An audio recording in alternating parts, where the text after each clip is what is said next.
तर नमस्कार मित्रांनो, पहिले तुम्हाला प्रजासत्ताक दिनाच्या हार्दिक हार्दिक शुभेच्छा. तर आता आपण जाणार आहोत आज आपल्या शाळेत, जिथे आम्ही 1ली ते 10वी वर 11वी 12वी म्हणजे आमचं कॉलेज शिक्षण आणि शालेय शिक्षण आम्ही तिथे जिथं केला त्या कॉलेजला आपण जाणार आहोत, शाळेत आपण जाणार आहोत. त्यानंतर आपण नागोडण्याची ग्रामपंचायत तिथं आपण जाणार आहोत. चला मग दाखवतो तिथं तिथलं झेंडावंदन.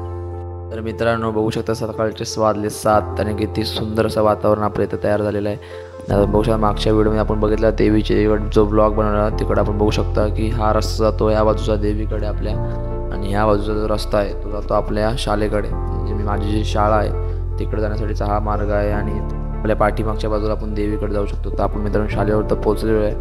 तर वाजले सकाळचे 7. तर आपण 7:30चं आपलं टायमिंग आहे झेंडावंदनाचं. तर आपण जाऊया शाळेवर. तर बघू शकता मित्रांनो हळूहळू एक एक मुळं किंवा एक एक मुली जमा होत आहेत झेंडावंदनासाठी, प्रजासत्ताक दिनासाठी. खूप उत्सुकता असायची आम्हाला लहानपणी किंवा आम्ही साजरा करायला यायचो, कारण का ते चॉकलेट वाटप असू दे किंवा RSPचे कपडे घालून RSPची परेड शाळेवर होणार ते सगळं करण्यासाठी खूप उत्सुकता असायची. मित्रांनो ते दिवस खूप सुंदर असायचे बालपणीचे. मित्रांनो आपण पोहोचलेलो आहे आपल्या शाळेवर. तर आता काहीच वेळात सुरू होईल झेंडावंदन. तर आपण दाखवतो तुम्हाला कसं आहे, कसली आमच्या शाळेत साजरा केला जातो झेंडावंदन. मित्रांनो आपली जी शाळा आहे इथंच माझा 1ली ते 10वी 11वी 12वी दोन्ही शिक्षण माझा इथंच झालेलं आहे. ही आमची म्हणजे लहानापासूनची शाळा आहे. मी खूप साऱ्या आठवणी आहेत आमच्या मित्रांनो आता पोचलो आहे माझ्या शाळेवर. आता शाळेतला आलो आहे मी. आता तिथला झेंडावंदन तुम्हाला दाखवतो, मग आपण जाऊ ग्रामपंचायतमध्ये. मित्रांनो बघू शकता सर वगैरे झेंडा लावत आहेत.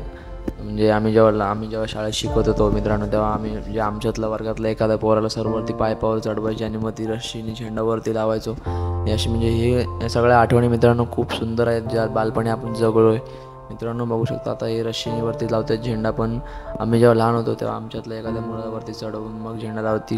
ती जी मुवमेंट होती किंवा त्या जी आठवण होती ते खरंच मनाला वेळ लावणारी मुवमेंट होती. आता जर आपण ती मुवमेंट आठवली तरी म्हणजे एक वेगळं असं प्रसन्न असं वाटतं आपल्याला.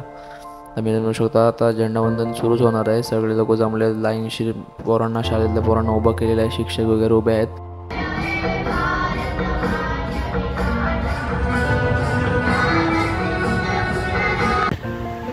मित्रांनो आता आपण शाळेवरनं आलेलो आहे. आता आपण येतो ग्रामपंचायतला जाऊ आणि मग तिथून बघू झेंडावंदन ग्रामपंचायतला कसा होतो. व्हिडिओतनं दाखवतो मला कसा होतो.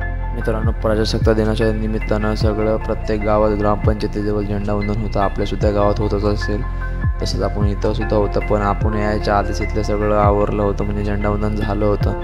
तर आपलं मिस झालेलं आहे. मित्रांनो व्हिडिओ आवडला असेल तर लाईक करा, शेअर करा, सबस्क्राईब करा चॅनल.